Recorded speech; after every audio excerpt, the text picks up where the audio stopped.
Come with me now on another adventure. No need to worry, I'll be your mentor. Before we get going on this wonderful trip, gotta stop at the Roost and you better leave a tip. Say hello to my friends at the bar. When you come to this place, they know who you are. Pouring some shots, meet a new friend. Just when you thought that this was...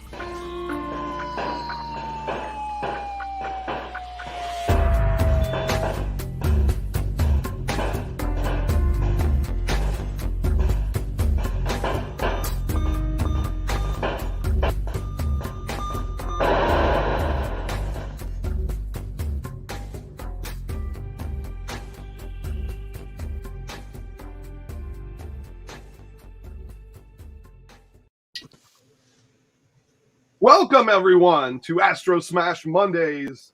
I'm down to 2 tabs after this. Oh, no. Wait, and Jeff from Go Game Go is here with his Merlin shirt, but something's going on. We got Papa Pete here. Look at that Merlin shirt. I got something new, too. I think he's got a surprise. What is behind BURGERTIME? Hey. Whoa, it's an ASTROSMASHED Mondays t-shirt with the sleeves cut off. You're right. Is there any other way? There is no other way. Oh, I don't know. That's freaking awesome. It just seemed like the right thing to do. Oh my goodness. What's up, everyone? Hey, Junebug. Hey, Nikki. What's up, Nikki? What's I up? haven't got my chat Junebug? open here. Live in the moment, Mr. Lance Jennings. Hey, Lance. Oh my goodness. Yes. So, wow. It's like I'm not gonna be able to get over that, that with the sleeves, but man, it's looking awesome. So I think now Jeff next week will have to cut his sleeves off. Maybe I'll get a scissors during this show and No, I'm just kidding. go to town.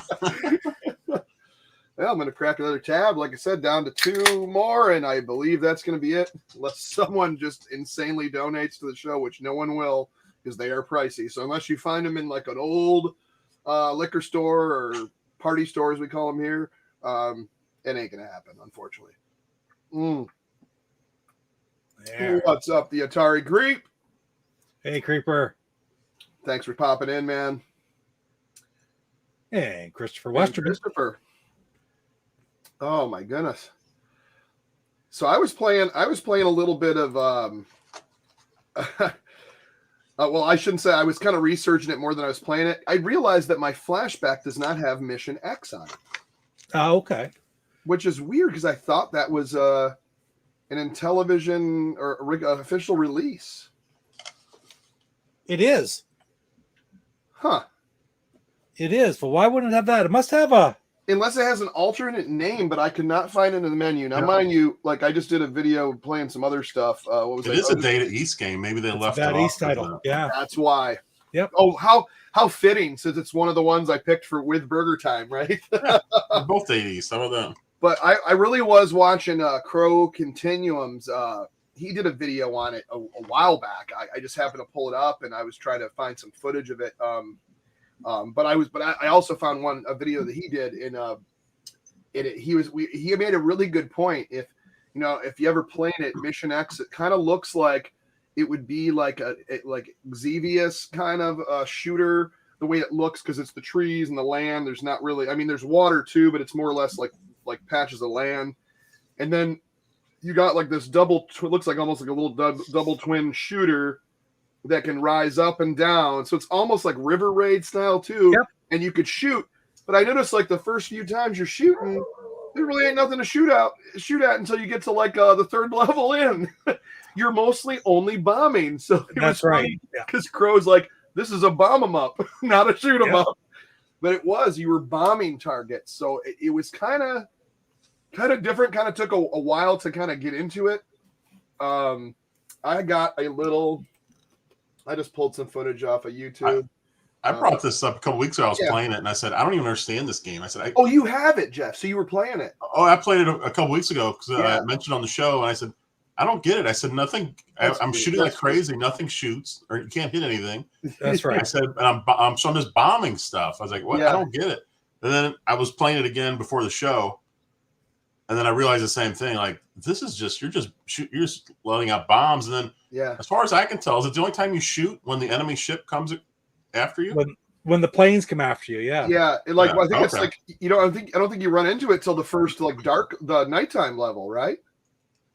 It's a while into it before anything happens. Yeah, I it's was almost like you have I've to got go to 3 gameplay. It's boards sort in. of funny that you said this because I was playing it yesterday to capture audio for the INTELLIVISIONaries podcast, right? It was one of the games he asked me to get some audio. So I was just playing again yesterday. We had it back when I was a kid, and it was okay. You know, Yeah, it was one of those ones that just I don't know. Yeah, it's very different. So I actually have a video clip of me playing it yesterday. Oh, Just you digging it up, yeah. Right I was there. playing it this afternoon, and I was like, I'm starting to get the hang of it, and I was like, this is kind of interesting. It's you can't think of it as a shooter whatsoever. It'll just mess you up in the head. All right. Lance says the enemy plane is the only thing that guns get it. Yeah, because you're almost firing because you're just so used to of shooters like kind of like River Raid and stuff like that. So you're automatically just keep shooting. Then you realize, okay, I don't need to like keep shooting. All I need to do is bomb. There's some of it right there. I mean, click on it. OMQ. Here we go. Oh yeah, And look at this. let's find the play button here. Hide that. There it is. Oh, I cannot wait to get mine modded. I just bought another flashback, by the way, because my other controller totally went out, and I don't know what's happening, but nice looking game though. I mean, Yes, it is. Yeah. Can you hear it at all? Yeah. Oh yeah. I mean, I can. So. But it goes quite a while with this is it. Like I'm shooting, but it's like there's nothing coming at me. And I still haven't got it figured out if you can shoot down the missiles coming at you. Because I certainly didn't hit any. No, I don't think you can shoot the missiles either. I tried. I tried getting to different, altitudes to see if I could hit it. And like those, you would think if you were at the right altitude, you could hit them, but I don't think you can. Yeah, it's pretty cool. I mean, and then I thought maybe, it would have been good. No, so if they say they reimagine this, because I always say that, like it'd be cool to kind of tally up. Like you have to bomb so many destroyers. You have to bomb this bridge and this bridge. Yeah. These refineries, these tanks. I'm guessing those are water towers. Well, there's anti-air. I think there's missiles coming out of them, so it's not. They look, frankly, they're like they look like the Hall monsters in Venture. You're right. Every time I see these tanks, I think of King Tut. Yeah, really. That's all I can see is King I'm gonna Tut. pull out the good old instructions. Oh my goodness! And there's my overlays. Yeah, it's anti-air. Cool looking overlay.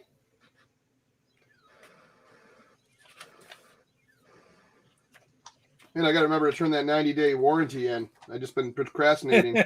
That's right. Yeah, you cannot hit the missiles. Cannons, Lance says. Those are cannons, and you cannot hit the missiles. I assume that, but I hadn't read it. All right, so you got small ships, enemy planes, the bridge, enemy missiles, aircraft carrier, train engine, the truck, the road, the train tracks, obviously, anti-aircraft, yep, tank. And there's no train at the beginning either. Yeah. I think that shows up in level 2.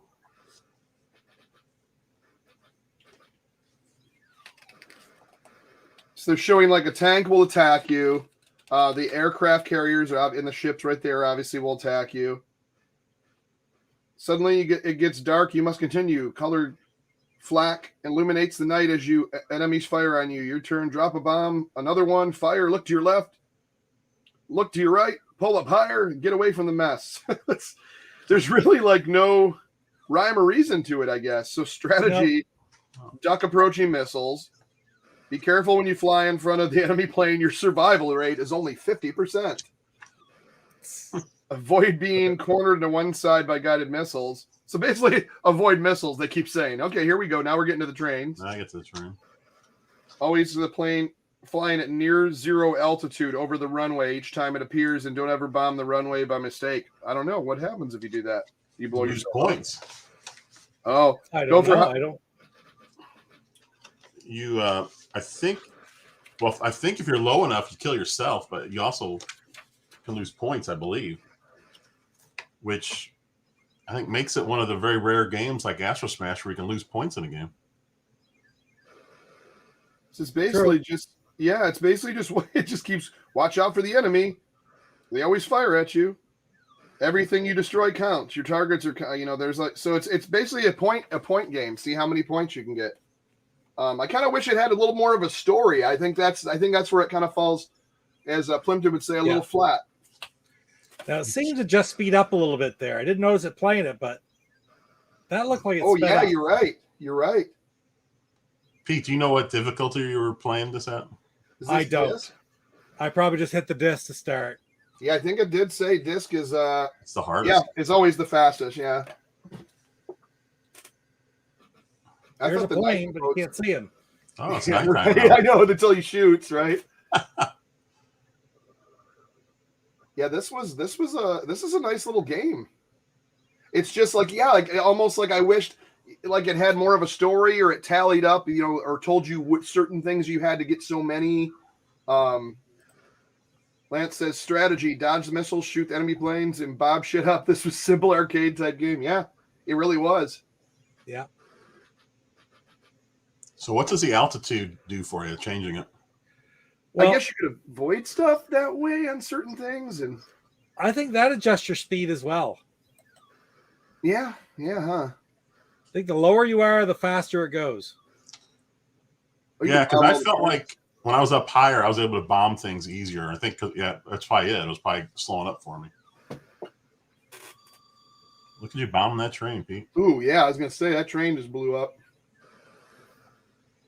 Yeah. It'd be funny if you went. Oh, you got little pine trees.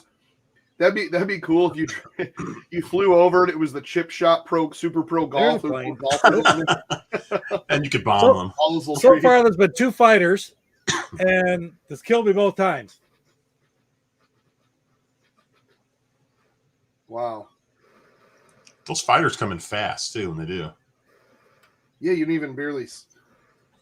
And you're so used to just bombing stuff. As soon as that fighter comes in, Yeah. you completely forget what's going on. Yeah, I went from thinking this was the stupidest game I ever played to really liking it. I'm sure once you get up there, it gets, you know, faster and faster. Yeah. Yeah, the key is just to understand what it is. Yeah, I mean, you're basically just going to try to get as many. Yeah, like 2 bombs for that ship will kill it. Yep. This hasn't been mentioned for the Amico, has it? No, but I see this would be one I'd love to see. I like this, you know, because there's so much so many ways you can enhance this, you know, Super Pro. Exactly. Yep. Precisely, Chuck. You know, because it's like the story's almost, it's like the thing is almost there, but they just didn't put any story to it, you know, or any other type of like. It's just the fun factor is kind of flat. It's kind of just average. Not bad though. I mean, it's cool. I feel like they kind of, if they did reimagine it, I'd kind of like them to keep the bombing aspect to be a big part, because otherwise it's just another shooter. But I would like to see a few other things to shoot. You know, right. one ship every 5 minutes is a little. Yeah. Something you can do use more. your cannons on at least. Yeah, I'd like to have more stuff to shoot. I'm trying to remember now. Was the bomb the actual? Well, I got my overlay. I guess I could just look. With the side buttons. So your top side was your bomb and your bottom was your shoot. Okay. Yeah, or vice versa. One of the two. Yeah. Yeah, shoots bomb stuff. Because unless you had an auto fire, that would get very repetitious. What is it? Swampland now? Oh, this has got like a bunch of blue in it. That's kind of neat.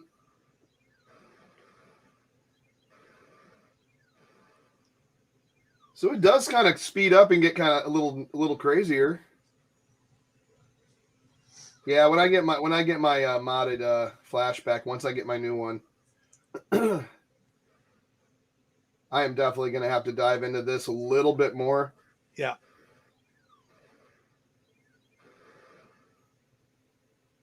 $16,000. See, I don't know if that's really high or if that's, you know. I don't think it's very high, but it's 5 I minutes. mean, gameplay, right? you've already gotten farther than I've ever gotten that I'm watching. And that's it. Very cool game, though. Right on. Yeah, Wow. it is. It's interesting. It's the first real shmup. When you think about different games, you had like River Raid and stuff, but that was the first, because that was out, I think, before River Raid by Activision. But there weren't many shmups per se, but that is one by definition of the word, wouldn't you say? Yeah. I mean, or a bomb 'em up, like Crow Crow says. Yeah. 1983. Oh, 82 Data East. So this was never in an arcade, though, as far as I know. Not that I recall, but I think it was, because I think that's where Data East comes in. But that's just so strange. I don't remember this being on anything else. Lance says, remember Mission X came out when Intellivision tried to shift to arcade games to compete with Atari and ColecoVision, games like Burger Time, Bump and Jump, Lock and Taste. So maybe this was just one of the ones they had on their table, and they said, hey, let's put it out on Intellivision. It was very late to the party. I mean, yes. I never had it as a kid. I had it as an adult, and I played it a little bit. I might have played it. You know what? I know where I played this most. I think it was on the Xbox, the Television Lives collection, basically. Okay, yeah. Oh, wait. No, because that did not have it on there. Because if it was Data East, it wouldn't have been on there. Well, it was some sort of collection, I thought. Unless they put it on, maybe that was one of the ones that But why would they do that without putting Burger Time? Huh. So apparently, this is an arcade game in 1982. No kidding. Wow, I've never heard of it. I mean, I knew it exists on this. I never knew that. Well, how about that? Well, I do have a game that I think we are all familiar with. Let me play a little footage of this. This might actually be full screen. Hold on.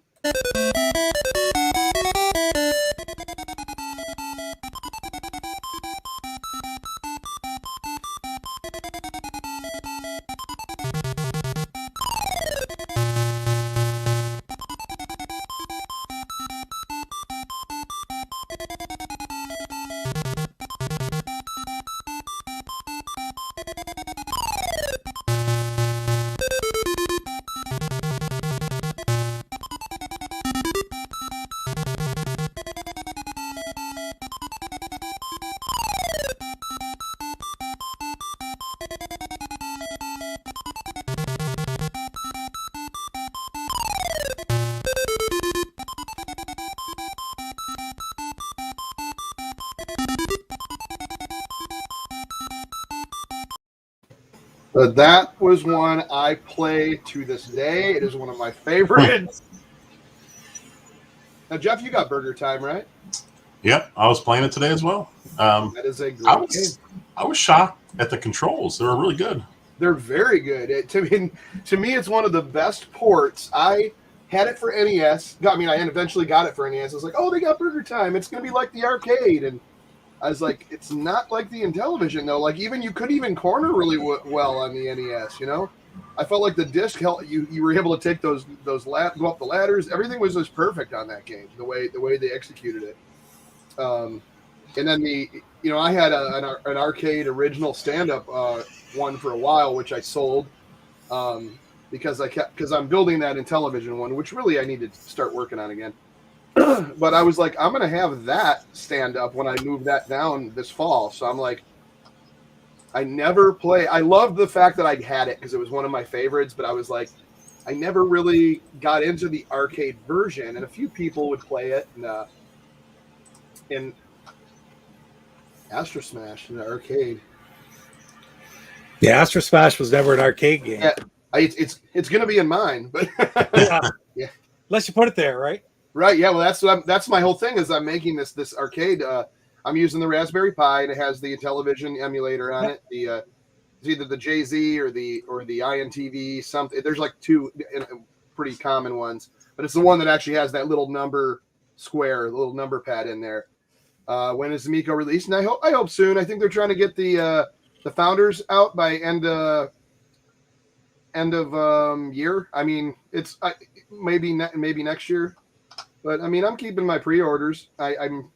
It's whenever it's going to happen. I mean, the last year and a half has been a crap show of problems. So, I mean, it's not for them. I mean, just in general in the world. So I understand. I'm not. The commercial for Burger Time was awesome. I think I remember that. Didn't they have like giant people, like people dressed up like giant hot dogs chasing? That's awesome. What was it? Burger Time took 3 months to finish on the television. There were 7 levels because that is all the programmer could fit. Wow. Now there was that Super Chef homebrew, which I always wanted to get. I was it Intellivision Vision that did that one? I'm not sure who did that one. I remember hearing about it, but I've never actually seen it. Okay, so you don't have it. Talk about it much. Man. I was born in 75. Burger Timer, it's the Burger Time programmer, Ray Ketzner, was in a hurry to finish the game before his wedding. Dude, I mean, sometimes, I'll tell you what, sometimes, and I'm a person like this too, because I kind of procrastinate. If someone's like, this has to be done like by tomorrow, then sometimes when you have that thing where you have to get it done, sometimes things come out really good that way. Yeah. Oh yeah, Space Invaders for sure. Yeah. Was that Coco making a sound? It's Coco making a sound. Here she comes.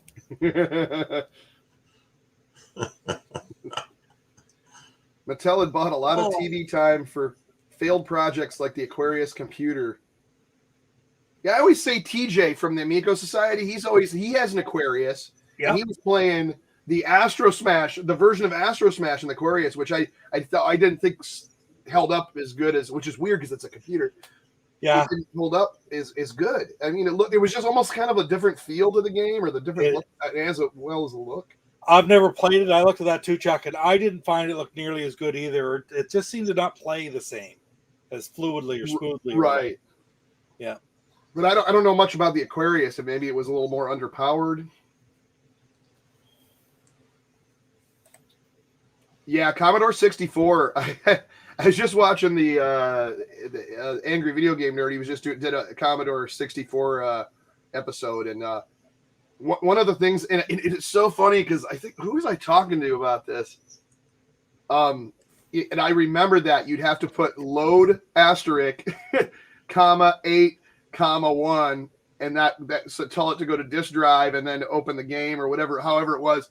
But I think I used to always screw up and put a decimal point, because I'd load Ghostbusters, and so we popped the Ghostbusters floppy disk in, and I was like, all right, and we at a buddy's house, so we pop it in, and I'm like, oh man, I can never remember what did he say to put in, and we're like, oh no, because it was his brother's, whatever, and I was like, I think it was 0.8, 0.2, 8.1, something. What it was, and we forgot to do was comma 8, comma 1. But yeah, loading on the Commodore 64.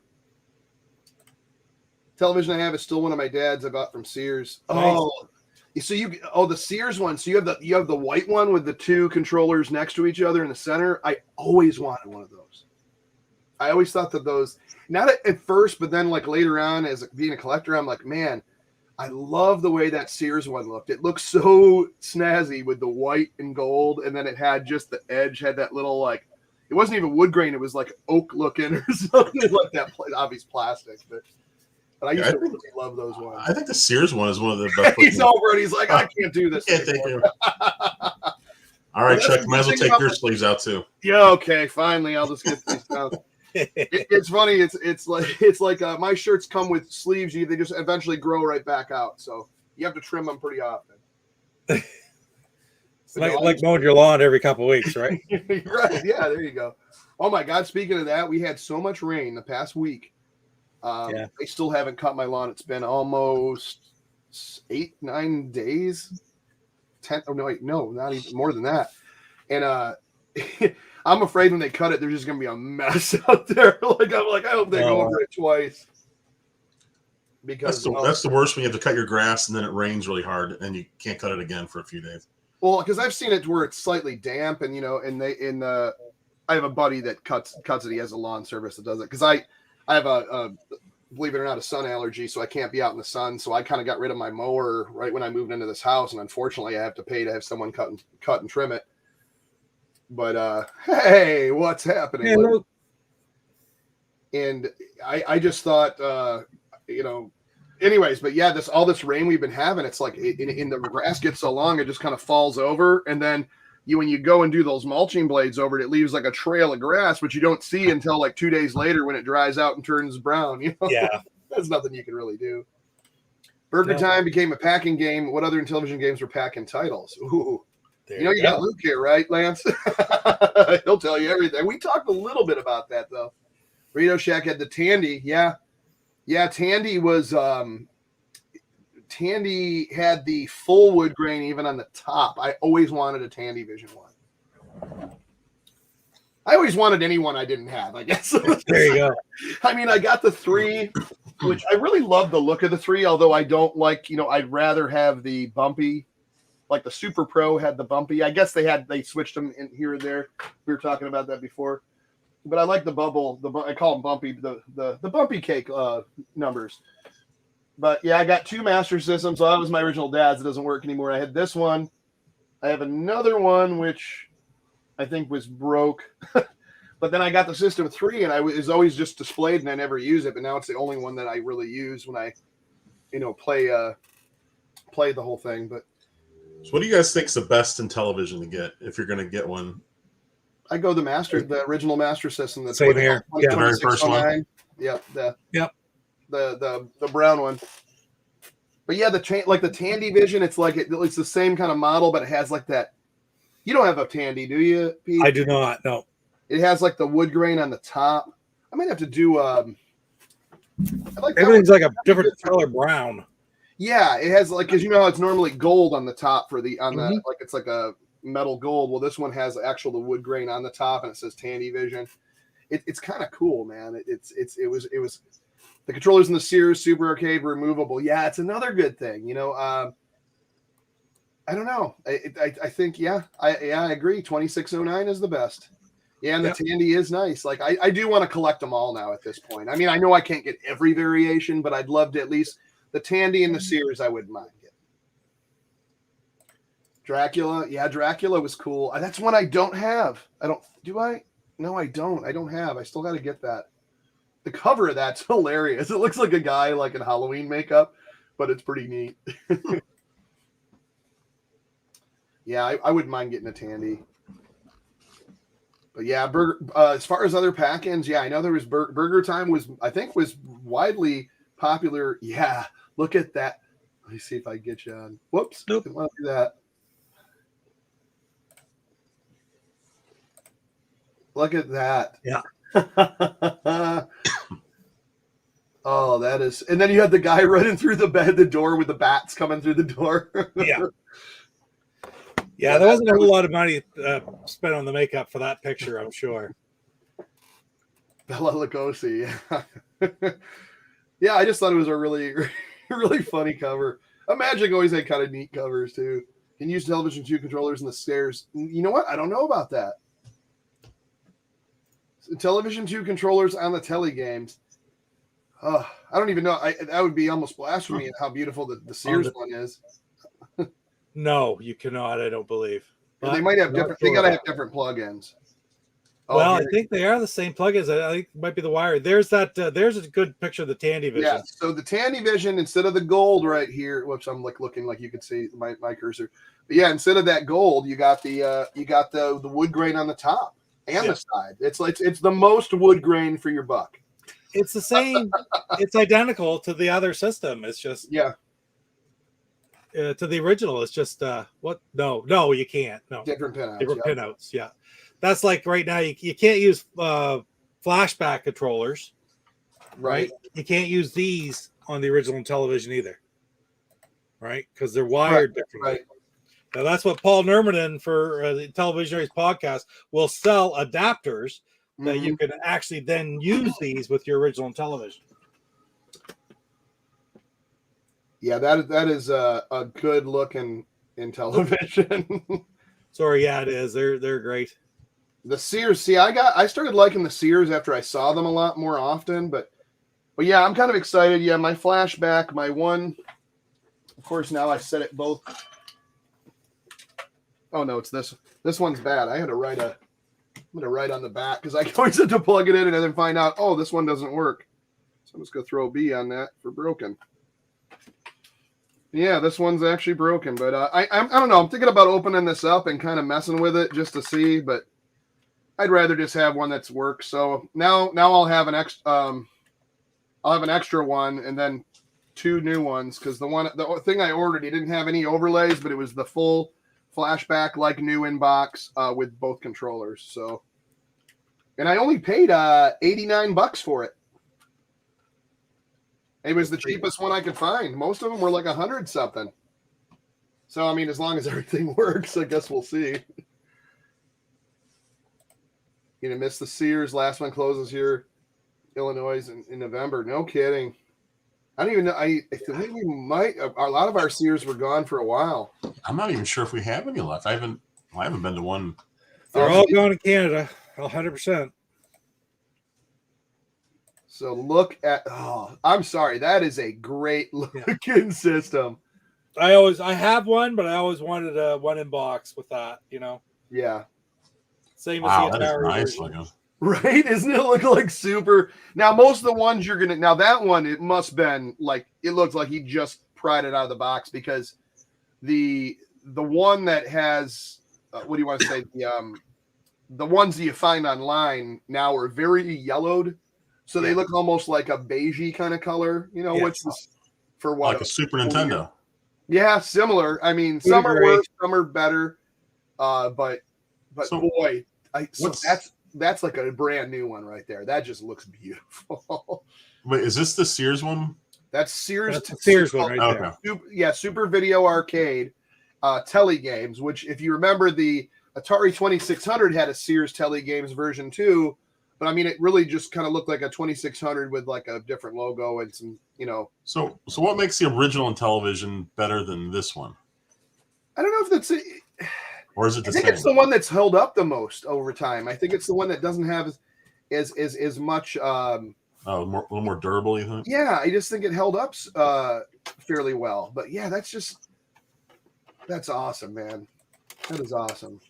Yeah, look at that. Now, is that a Tele Games? That's a Tele Games there. So yeah, so you had the Video Arcade right there, and with what I call that like the oak.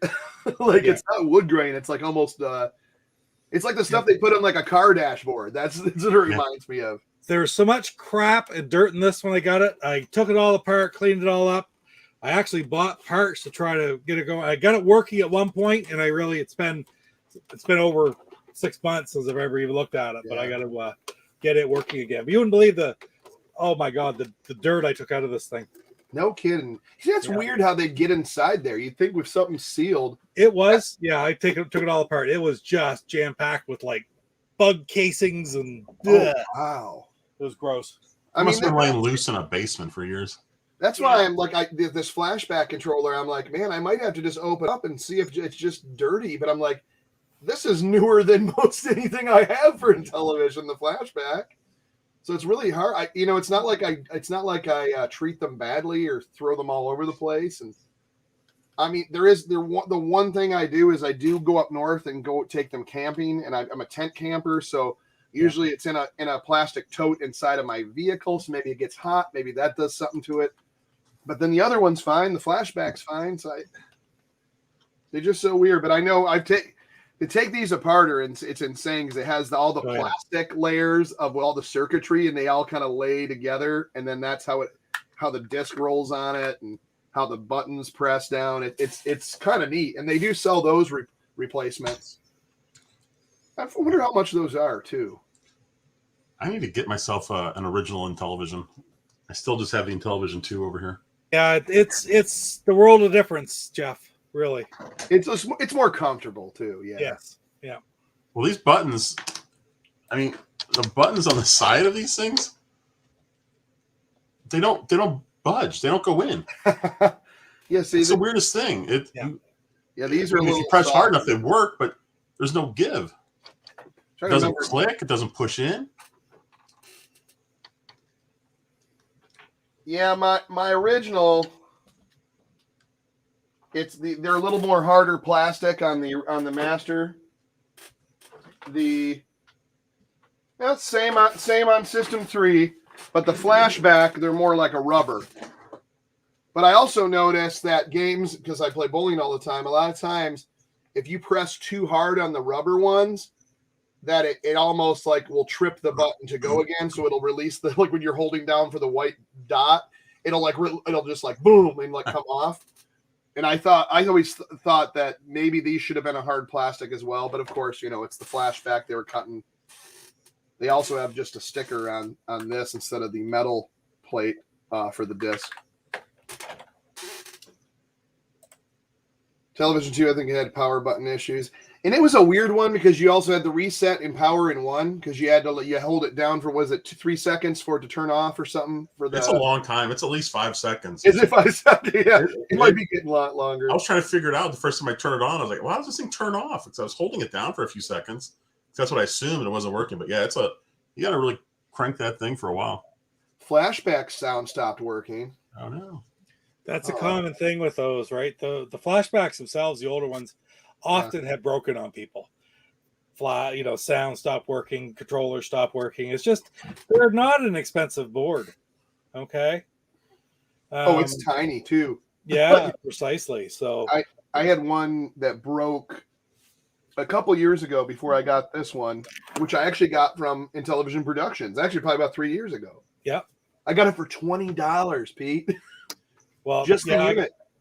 I got 2 of these, $10 each from Intellivision Productions. Oh, there you go. So, yeah, that's all you got. I didn't get. Or maybe that's what it was. It was cheap. This is all you could get right here. Like you just had a bunch of these because they sold all the controllers because everybody wanted the controllers, right? So they had a whole bunch of these left over. I should have bought them. I didn't think. I'm like, oh, these will hold up. Blah blah blah. And you just don't. It's one of those things. Hindsight. You gotta. What are you gonna do? I bought them from Steve when I decided I wanted to make my ultimate flashback because this is all you need to have for an ultimate flashback. Yeah, just the unit itself. Yeah, and my God, that's light. Yeah, well, yeah, because when mine was busted, I couldn't figure it out and realized that my controllers were still fine. Well, now they're not, but yeah. I opened up the flashback to just kind of press on the circuit, but the circuit board is like it's like the size of the disc on here. It's so tiny. I'm like, there's literally nothing to these things. Yeah. Like talk about yes, they were made by Original Intellivision Productions. Yeah. They were contracted out through At Games. Yeah, you're right. But I mean, Mattel was involved with that. Keith Robinson Television Productions at that time. They were heavy into it. But they were actually the physical machines were made by At Games. Yeah. Yeah. But I thought they did a really good job, and as an original Intellivision owner, I just knew I'm really picky when it comes to sounds and certain things, and there was always still certain sounds. Yeah. But almost similar to the Intellivision Lives one, where like the Shifty Eye Dealer, how you could tell is that card shuffle when it's supposed to be like almost like a fart. Yeah. And instead of like going, it's like. And I was like, oh, that kind of cheapened the sound. I was like, it's like a lot of you don't realize that the I heard this just recently. I listened to the stuff quite a bit going through reruns of the podcast, and the Intellivision sound chip was more advanced than the NES sound chip. Wow. Right?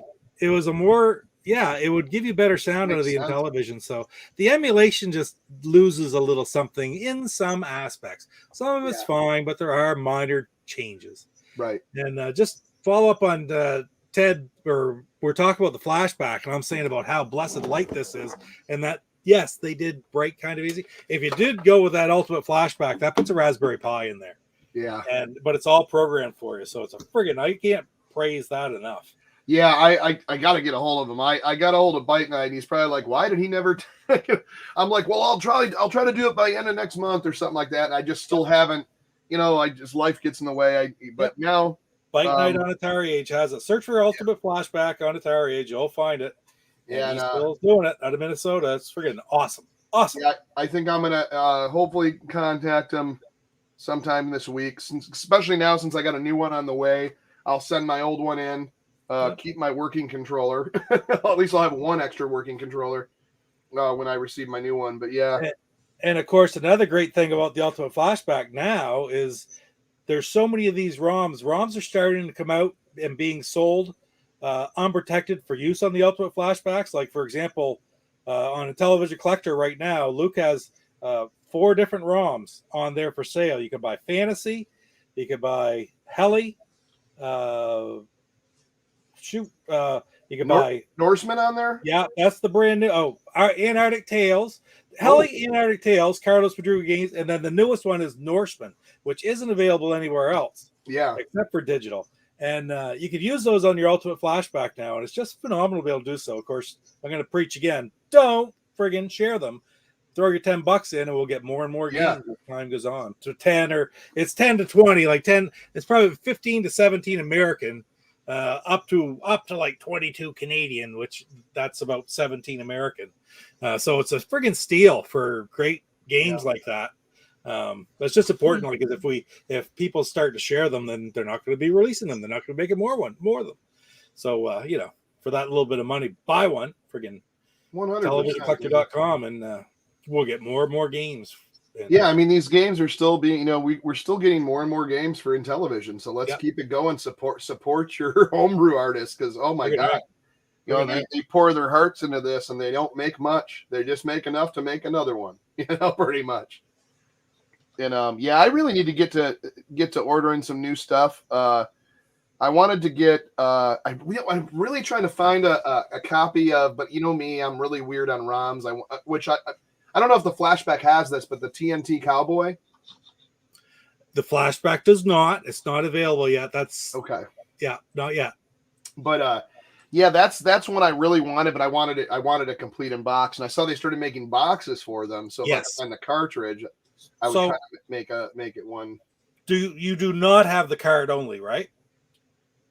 No, I don't have anything. Okay, so I just always wanted that. That's Electronite, right? That's William, who was on last week on the chat on our stream last Tuesday night. Yes, I think he's done, he was showing us his boxes. He's had it posted on Facebook and stuff too.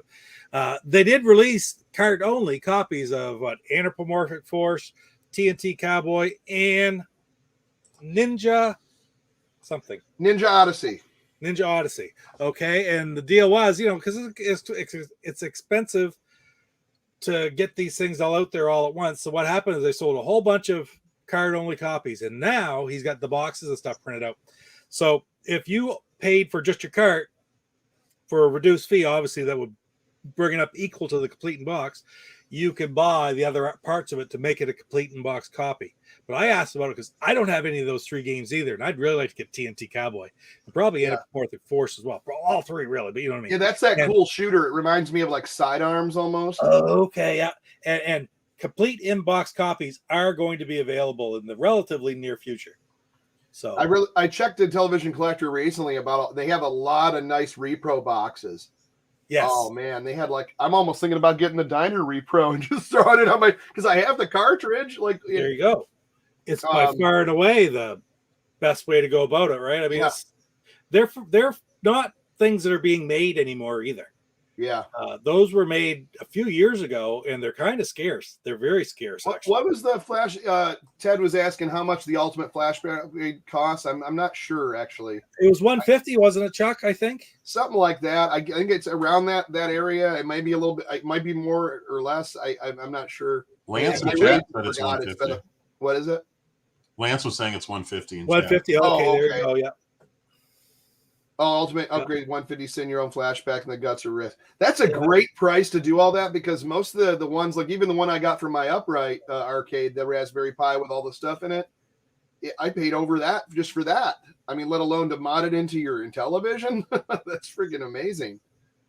I pray for Keystone Capers too. Oh, that was such a the little cop running around. That was one of my favorite games in Atari. That would be amazing. I'd love to. I played the heck out of that game. Yeah, I'm a procrastinator too, Johnny Ups. I really am. I really need to do this. Hopefully this week. Maybe I'm gonna have to hit them up, and then maybe by end of week I'll send them the payment and send them my unit.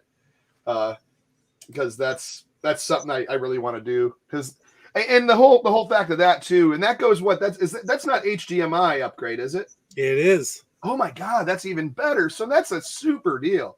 When I first got mine, one of the things I said about it was it was going to change my channel, because up until that point, all I'd ever done, love Intellivision, but all I'd ever done for reviews and such for the most part were Atari and such, which I could do with Stella or whatever.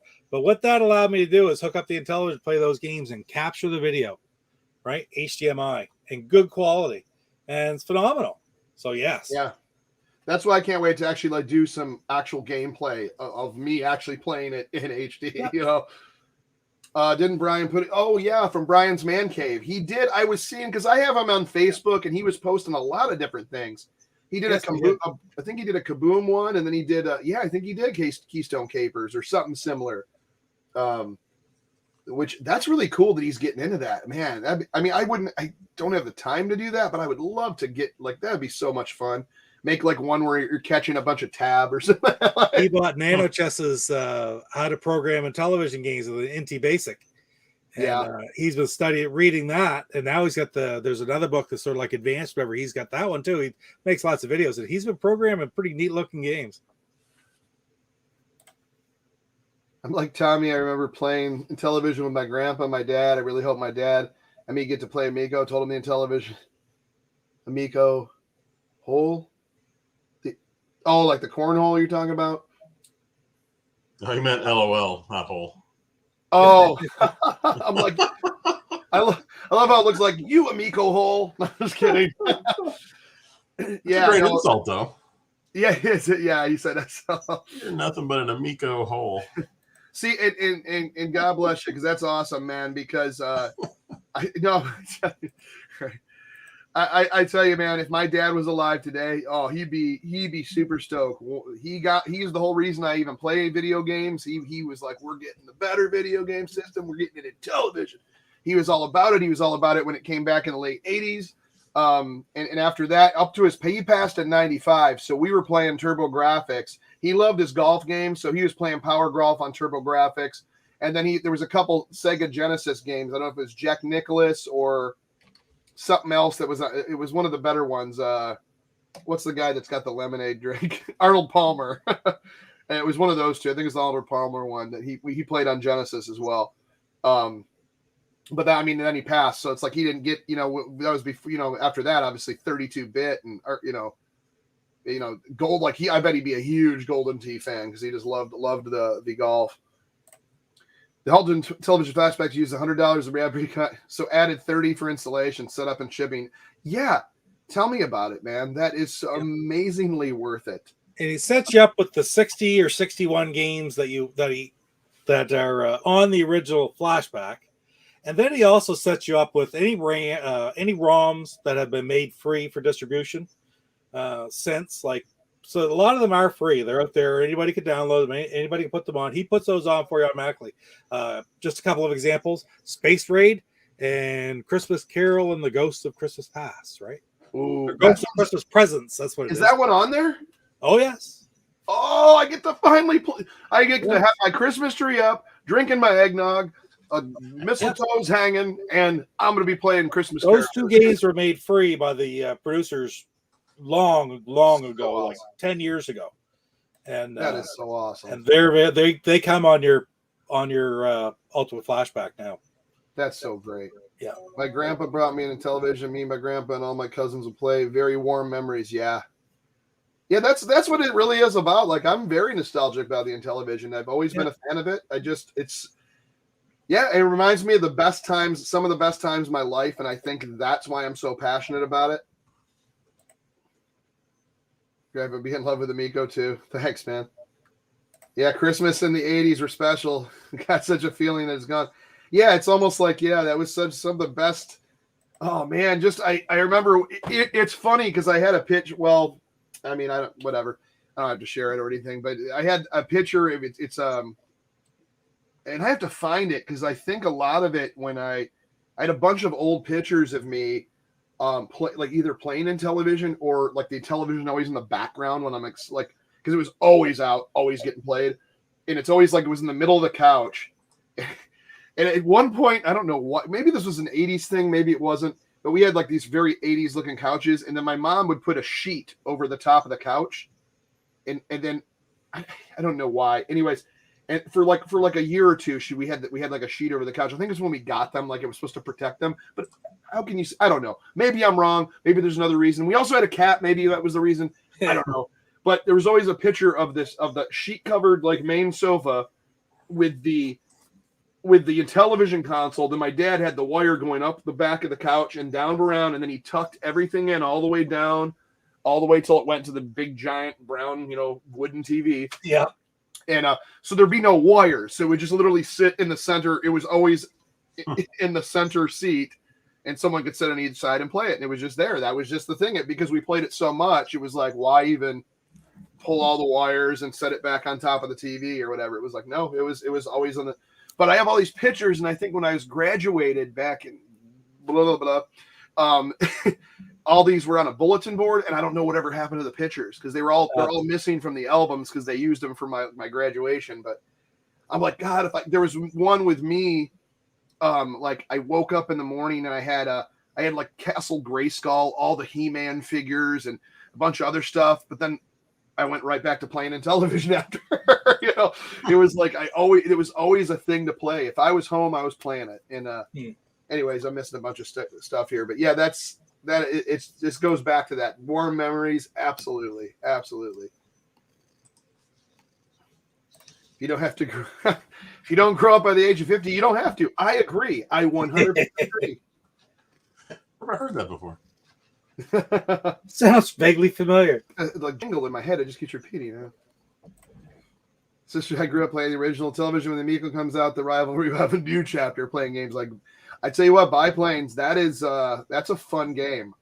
Very simple, but such a fun. It took me forever to try to get out of the free fall because I would literally try to go in the free fall just to figure out how to come back out of it. But I would like the first few times you see me playing it, just like,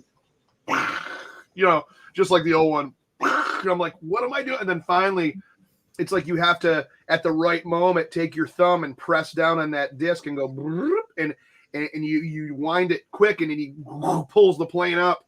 But that was fun. That was very fun. Your cat looks like mine. He's a ham for the camera, ain't you? Yeah, absolutely. It's a character. She get her own window on the podcast. That's right. Yeah, it just comes back to nostalgia, memory. Stretch. She's like, why aren't you looking at me? Oh, that's so awesome. I love in your videos how she's just sleeping there. Just lays there and purrs. You can hear purrs through the whole thing. You're like, so this and this and the other thing. You're just talking. And she's just like, yeah, whatever he's doing, I don't understand. There's no one else in the room, but whatever. Coco thinks Papa Pete's crazy. Right. I always thought that pets would think we're crazy when we're like on something like this, when you're on a webcam or on the phone. It's like, who are they? They just can't comprehend. Like, who are they talking to? Like, there's no one here. I guess they're just going to keep making these noises and I'll just deal with it. I guess my owner's crazy. Oh my goodness. So that I discovered your channel. I love Intellivision. I don't have the library. I have enough to keep me. I don't have the library. I do have enough. Have enough to keep me having fun. Yeah, keep it having fun. Sorry. Yeah, I mean, in a lot of these main games, I used to have a ton of them, and I had a bunch of cartridges, a bunch of some destroyed boxes, whatever I could salvage. To be honest, most of my main collection, I started rebuying during COVID, complete in box, because I realized that for the most part, all your gatefold, like Mattel ones, like on the top here, like all the rainbow of colors, most of those are all $5, $6, $10, $15, man, at the most. Like, you can find them fairly cheap. That might be up a little bit by now, but so I really started looking after trying to find I'm not very into like it have to be mint, but as long as the box is square, not smushed, unless it's super rare and like one side might be creased, hey, whatever, I'll get what I can get. But For the most part, I just try to make sure they're in okay shape. Good to mint, but most of mine are good. They're not mint. Except Vectron, which I recently opened. Did you play it? No, I was just for that show. Oh. No, but you know what? I do have it on my flashback. Man, I need to do a Vectron. I think because I've been doing some plays. I just played Super Pro Wrestling. That was another one I kind of wanted to talk about today, but we're almost out of time. But oh yes, thank you, Metal Joe Rocks. Yes, yeah. And he's going through so much stuff right now to get this thing out. And trust me, he wants to get it out more than anyone. But yeah, I'm really into like I was playing Super Pro Wrestling and I did a video on it, and I was like, wow, I couldn't remember how to play, and then I was like, I think I'm playing this right. You 1 through 4 for your amateur was your wrestling moves. I already picked my moves, and I was Mr. Barf, Mr. Ugly Barf, or whatever his name was, Mr. Bearded Beefy Cake Barf, and then I was fighting Mr. Ugly with the hood, but he kept giving me knee butts, which is a funny name, knee butt. I'm gonna kick you in your knee butt. But yeah, he just kept knee butt, and I'm like, what the heck? And then every once in a while I get a body slam, but it was like I must have picked like the hardest skill level, because I must have hit that thing 10 times before I would get a body slam on him, and he would knee butt me. But that another one that I love, and I wanted to. Maybe we'll talk about it next week. But I had so much fun playing. Because that was one we got like very, very late, and of course I sold it. Don't have it anymore. I would love to find that complete in box, and the cover art is hilarious because it has that weird guy, and it looks like I said it always looks like someone took his face and just went and like crunched his skull, and then he's like grabbing someone's hair, but it's like the weirdest looking face on that. But it's actually has nostalgia to me. I really do love that game. That's a tough one to get.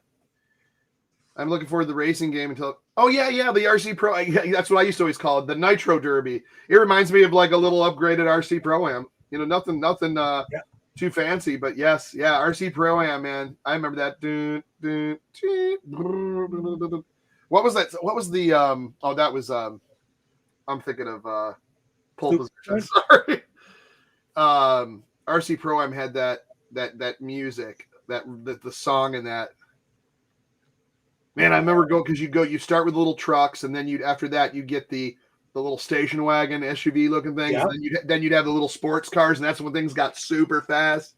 Yeah, that's a great game.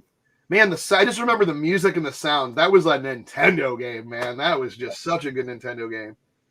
Oh, RC Pro-Am, man. Yeah, that was good. They did a sequel to it too, but I never got that. Yep, RC Pro 2. It's a lot more difficult to get. Never beat the club in that game. Oh, CPU. Yeah, Nitro Derby does look fun. Yeah, I just that's one that I really was looking forward to too.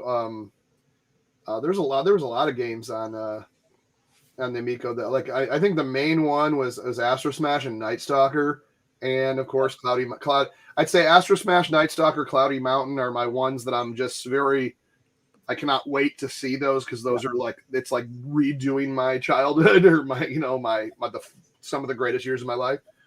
And that's I think why I'm so passionate about those ones. But I was really blown away by like stuff like Emoji Charades, which I was like, why would I even like that? And I was like, this is the greatest thing ever. And Evel Knievel, I didn't think it looked too simple. I was like, I'm not gonna like something like that. It's friggin' fun because it's what do you call it? It's like what did I call Hotel Bunny? It's one of those ones. It's you take a round. Oh, you won or you lost. Start over, another round. But it's like a round after round game. It's not like a long game that you have to beat. It's just everybody takes a round. Oh, missed it that time. Okay, let's start again. Another round.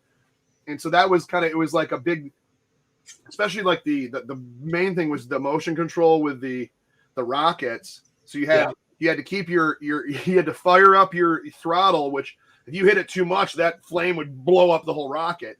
So you had to watch that and keep that pretty precise, So there you go. There your pressure sensitivity and what you're pressing, and then you have your tilt, which gives you your angle. So you're getting all this while you're ready to take off, and then and you're all up in the sky, but you can also hit each other, deploy your then you got to deploy your thing, another intricate game that looks very simple. Yeah. And then you land on that big dartboard on the other side of the canyon, which I didn't know was a real place, and they really did that. Snake Canyon? And I guess that dartboard, that it's all kind of grown over, but it's still there. Well, he didn't come very close to it. Yeah. No, it was a bad. I don't remember. I'd have to go up to look some footage and stuff. Yeah, I watched that when it happened. It was I was such a huge fan of Il Camino. It was such a disappointment because it wasn't even close. Did you get to play in the single player Evel Knievel? No, I did not do the bike one, which everybody were having fun with that, because that was another one where you can use the motion control as well. Yeah, because you need to. You had to go like this, and so you could wheelie, and then you went through then you had to speed up to go through the loop to loop, and then you'd hit something, and you just flap around like. It's like there's a series on, it was like 360 and I think PS3 as well, called Trials. I think it's even on Switch. It's very much like that, where you got to keep the bike balance and you're doing all kind of crazy tricks. Yeah, it looks like a lot of fun. It was just once again, people say simple games can't be fun. I tell you what, hey, what is the two biggest oldest games that are still in probably every corner bar? Not everyone, but for the most part, Pac-Man Galaga. Ms. Pac Galaga. Two of the simplest games ever. So simple games are kind of no matter what your age level is. If you want to see who can get the highest score, or who's better at it, like a game like Evel Knievel or an Emoji Charades or Astro Smash, you might go, man, it's so simple. How could you like that? That's dumb. It's because it's fun. It's the fun factor overrules. I shouldn't say I was never a graphics person. I mean, going through the years of video games, we always went, oh, better graphics. But I think we're at a point now where stuff's so realistic that I don't mind. I don't care about graphics anymore. I've seen everything that can be done. I know that there's like simulators and cool looking games. I just know that it's going to be, no matter what, fun is fun. Fun is fun. It's going to be fun. Making it the best looking game in the world does not make it fun. 100%. Yeah. I've started collecting M Network games. They're really good, maybe better than some of the original Atari 2600. Yeah, that's when so that'd be games like Dark Caverns. That'd be games like Astro Blast, where they were kind of porting over Mattel and Intellivision games on the Atari. A lot of the Blue Sky Rangers did both too, huh? You're right. My 4-year-old nephew loves Pac-Man. I don't know a kid that doesn't like Pac-Man. Like all my buddies, all my friends, their kids. I have the arcade. They come over and play it. Look at all those M Networks. Holy stuff. Yeah. Pete, what's the one towards the end that doesn't have the logo on it? Is that Burger Time? That is Bump and Jump. Bump and Jump. Bump and Jump. Huh. That's why it's missing the logo? Lock and Chase, Frogs and Flies, Bump and Jump, International Soccer, Kool-Aid Man, Burger Time, Dark Cavern, Tron Diddly Disc, Armor Ambush, Space Attack, Astro Blast, Adventures of Tron, Super Challenge Football, Super Challenge Baseball, and Air Raiders. I can't believe they did Kool-Aid Man. Now, is that also a mail-in one? I believe you could too, actually. But you know what? One thing about Kool-Aid Man is it is not remotely the same game as the one in the Mattel. It's the only one of the bunch that is not even based upon the Mattel game. Is it better? Because the Mattel one wasn't that great. Pretty much has to be. Anything, right? Yeah, exactly. Cool. So, but here's the real question right now. I'm missing two. Can you tell me what they are? I think Luke's gone, so that'll be our trivia question for today. Oh. All right, let's see. What two am I missing for the M Network? There's only 17. I've got 15. Space Battle? That's Space Attack. Nope, okay. That's there.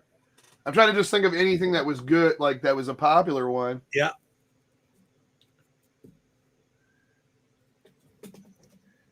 There wasn't a Shark, was there? There was not. Nope. Frogs and Flies was Frog Bog. Tron Deadly Discs is here, and it is Tron Deadly Discs.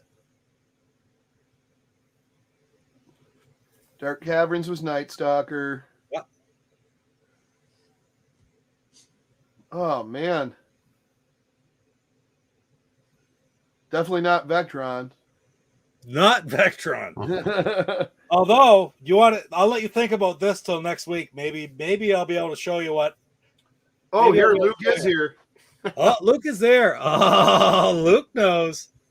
Can't fool him, can you? Star Strike, He-Man, and Masters of the Universe. Star Strike. I wonder how that would have looked on Atari. Probably not that great, huh? Maybe. Shoot, I should be able to tell you who programmed it as well, but I can't right off the top of my head.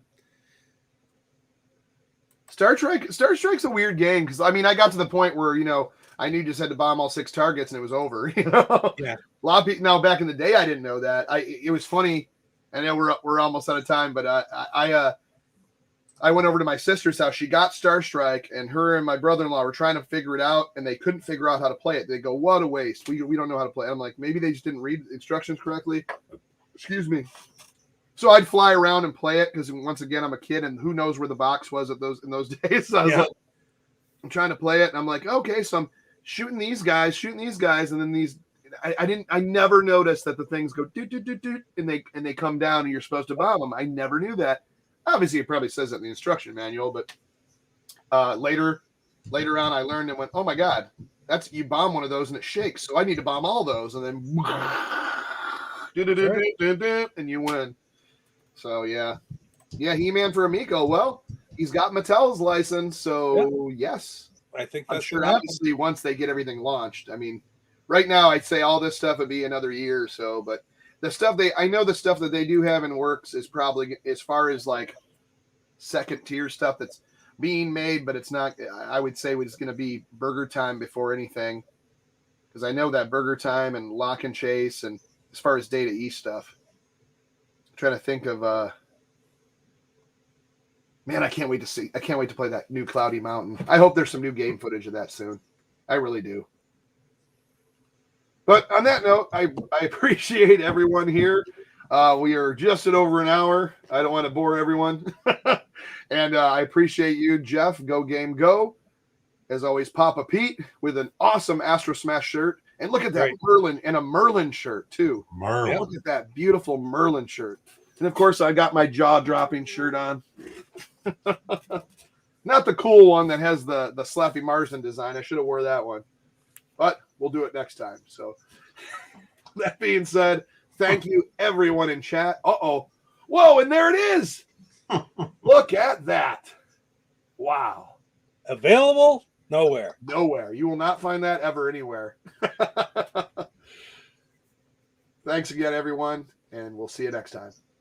Thanks, guys. Thanks, Chuck.